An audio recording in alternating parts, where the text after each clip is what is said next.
Una de las mesas destacadas de esta jornada del jueves 27 de septiembre tiene como protagonista un proyecto de innovación que se desarrolla a nivel europeo. Nuestros invitados tienen mucho que ver con ese proyecto y de ahí que vayamos a charlar con ellos. Ellos son, por un lado, John Butler, que es vicepresidente de Bayer y director del Departamento de Innovación Externa de Bayer. Buenos días. Muy buenos días. Y también, Encantado de estar acá. y también está con nosotros Jesús María Hernández, que es catedrático de Medicina de la Universidad de Salamanca. Hola, Jesús María. Buenos días. Harmony es el proyecto que les ha unido en este congreso y que tiene como horizonte la innovación en Europa y la colaboración conjunta de lo privado y lo público. Vamos a explicar un poco, Jesús María, por ejemplo, iniciamos la charla con usted. El proyecto Harmony, ¿qué va a tener de beneficios? ¿Cuáles son los beneficios principales de este proyecto? Los beneficios son muy importantes a diferentes niveles. Los grandes beneficiarios del proyecto van a ser los enfermos con enfermedades hematológicas, los enfermos que tienen leucemia, que tienen linfoma, que tienen mieloma. Estos son los grandes beneficiarios del proyecto porque vamos a establecer nuevos parámetros que permitan diagnosticar y pronosticar mejor estas enfermedades y, por tanto, llegar a aplicar tratamientos más innovadores en un menor espacio de tiempo. Para eso hay que establecer, digamos, una serie de redes previas, de infraestructura previa. Básicamente Harmony lo que está haciendo, no lo que va a hacer, lo que está haciendo es generar una plataforma de Big Data para que todos los datos de los enfermos con estas enfermedades a nivel europeo se recojan en un repositorio común que va a estar ubicado en la Universidad de Bolonia, y a partir de ahí se puedan hacer estudios a una gran escala, estudios que jamás se han hecho antes en este campo y probablemente no mucho en el campo de la medicina, porque en medicina todos tenemos nuestras pequeñas series de enfermos, a veces colaboramos, generalmente colaboramos en proyectos nacionales, algunas veces en proyectos europeos, pero compartir datos es muy complicado. Entonces, este es un proyecto de compartir datos, es un proyecto en el cual vamos a unificar los datos de los enfermos con enfermedades hematológicas, todos van a estar metidos de la misma manera. Y una tercera dimensión que tiene el proyecto y que aporta algo totalmente novedoso es que por primera vez va a haber en la misma plataforma datos procedentes de estudios públicos y datos procedentes de estudios privados de las industrias farmacéuticas. Eso no ha ocurrido nunca antes en ningún tipo de rama de la medicina. Es un dato muy a tener en cuenta y para valorar. Señor Butler, ¿cuál es la implicación de Bayer en este proyecto? ¿De qué manera ha trabajado?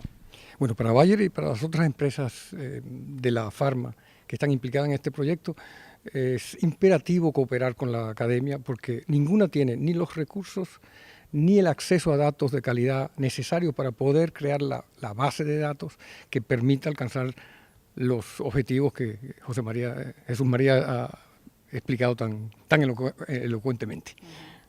Habría que trabajar por fomentar esa colaboración entre lo público y lo privado, ¿no? Ya que es la primera vez que se lleva a cabo proyectos de esta envergadura, de este tipo. ¿Qué se puede hacer para incentivar esas colaboraciones?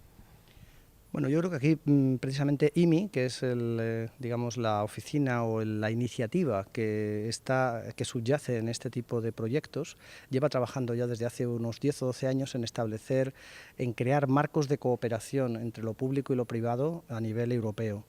Y, por ejemplo, ha trabajado de manera muy importante pues, en el desarrollo de todo lo que son colecciones de tejidos para desarrollo de células STEM, desarrollo de biobancos, salud digital, todo ese tipo de proyectos que conocemos muchas veces por los medios y que no sabemos qué está detrás de ello, pues ese tipo de proyectos son los proyectos que ha ido auspiciando IMI.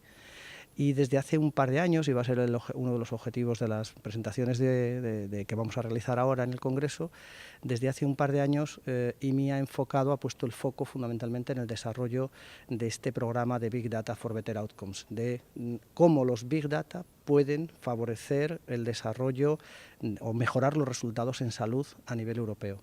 Harmony es el proyecto más grande que hay hasta ahora, pero también ha habido o se están desarrollando otra serie de proyectos, cáncer de próstata, cardiovascular, Alzheimer, hay otra serie de iniciativas lamentablemente muy poco conocidas en España, porque estamos bastante de espaldas a este tipo de proyectos europeos, porque siempre pensamos en nuestro país que no somos capaces de hacerlo, y tenemos esa mentalidad que muchas de las veces va en contra de nuestros propios intereses.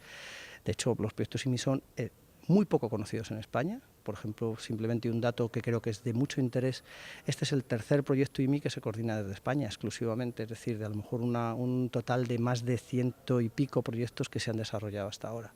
Entonces yo creo que es muy importante que no solamente haya colaboración entre lo público y lo privado, sino que España esté ahí, y en caso concreto, pues si Salamanca está ahí, todavía mejor. Yo no sé, el señor Butler, si viéndolo desde fuera de nuestro país, ¿a qué cree usted que se debe ese complejo que parece que tenemos aquí en España y en concreto en Salamanca? Es un peligro, me hace esa pregunta, me llevo la mañana. Bueno, es una peculiaridad de ustedes en España que son muy críticos con ustedes mismos y tienen mala opinión de ustedes mismos. España no sabe lo que tiene ni lo que sabe.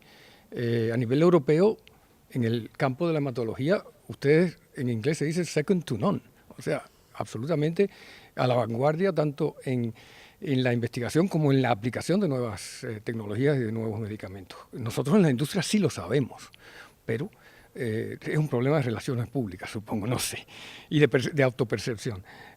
Yo quería agregar lo que decía Jesús María, que la cooperación, ¿qué se puede hacer para fomentar la cooperación pública y privada?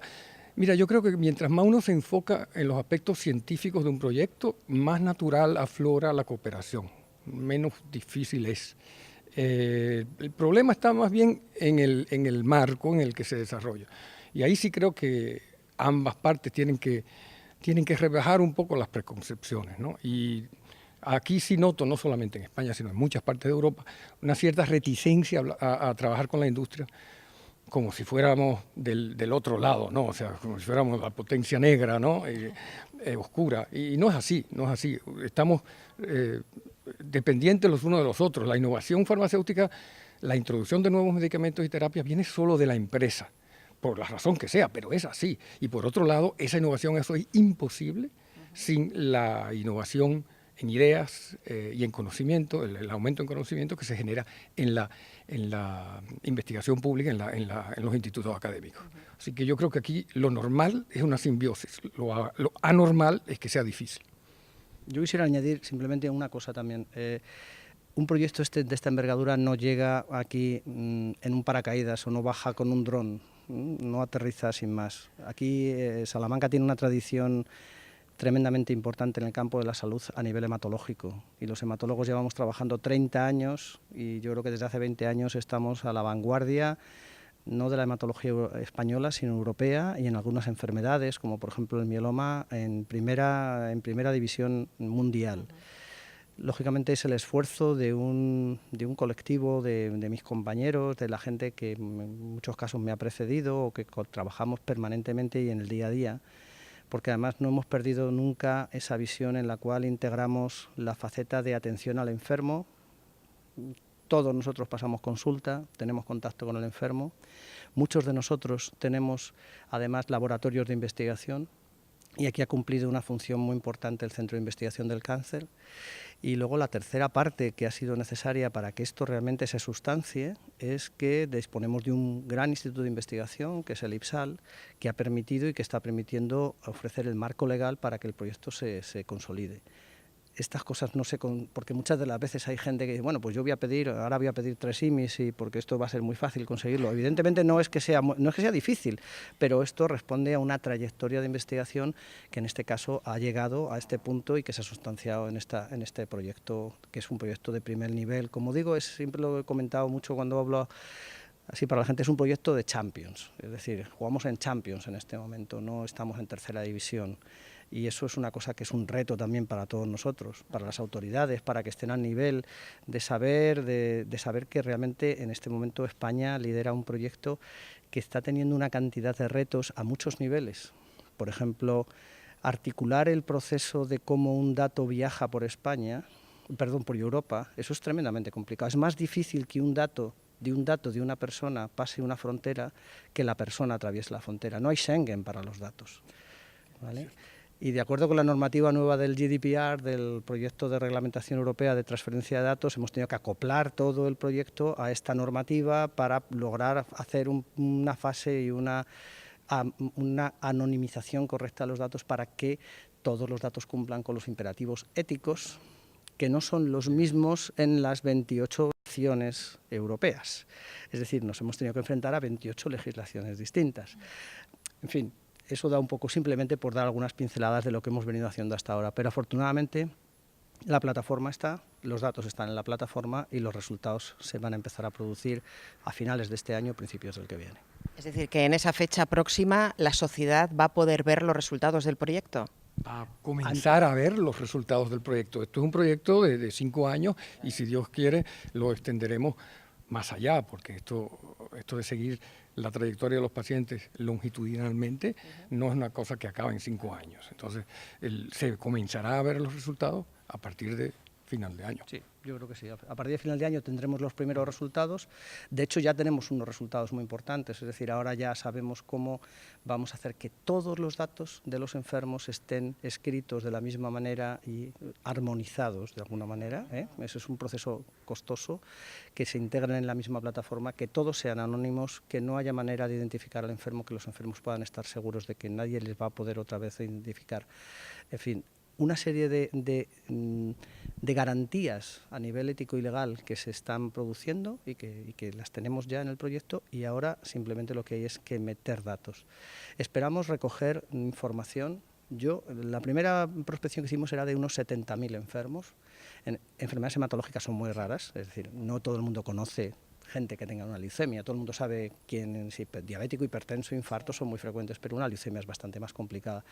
Es decir, son enfermedades poco prevalentes y por eso el recoger enfermos de diferentes países es tremendamente importante para poder tener mejor idea de cómo funcionan esas enfermedades. Entonces esperamos recoger, yo calculo que vamos a poder llegar a 100.000 enfermos con datos, además, nuevos datos moleculares, de secuenciación masiva, datos de cómo está la genética del tumor, no la genética del enfermo, sino la genética del tumor, para evitar que el enfermo pueda ser identificado con las características genéticas. En fin, todo esto está llevando un proceso en el cual hay 53 miembros en el proyecto, ¿vale? 53 partners, 11 países, pero en este momento ya tenemos más de 30 miembros asociados, además de los 53 que van a ser miembros que van a proporcionar sus datos, los datos que han ido recogiendo en los últimos años. Sí. Entiendo que esa armonización de la que habla es por lo que se llama el proyecto Harmony. Bueno, por eso y por otra serie de cosas que ha habido que armonizar previamente.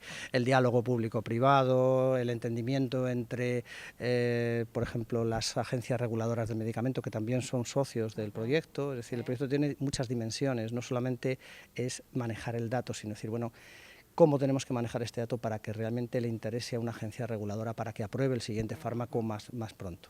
O sea, el interés último que tenemos en el proyecto es que el camino que recorre un fármaco desde que empieza a investigarse en la Facultad de Farmacia hasta que el enfermo lo recibe no sea tan largo como 10 o 12 años, sino que pueda recortarse sustancialmente. Y para eso tenemos que poner de acuerdo a muchos interlocutores y armonizar muchas ideas, aparte de armonizar los datos. No sé si quiere añadir algo más, señor Butler. Solo que tengas en cuenta que esto no se hace por amor al arte, sino que lo que queremos hacer aquí es no solamente generar datos, sino aprender de ellos y eso que hemos aprendido, implementarlo en la práctica clínica. Nada de esto se hace por amor al arte, todo se hace para mejorar la práctica clínica. Y los datos solamente son interesantes en la medida en que generen conocimiento que sea aplicable, y por eso es que hay tantos interlocutores diferentes, por eso es que juegan aquí también las agencias reguladoras del medicamento un rol muy importante. Nos encantará seguir de cerca el proyecto más adelante. De momento damos las gracias al vicepresidente de Bayer, John Butler. Gracias. Muchísimas gracias, un placer estar con ustedes. Y también gracias al catedrático de Medicina de la Universidad de Salamanca, Jesús María Hernández. Gracias. Muchísimas gracias, un placer estar aquí.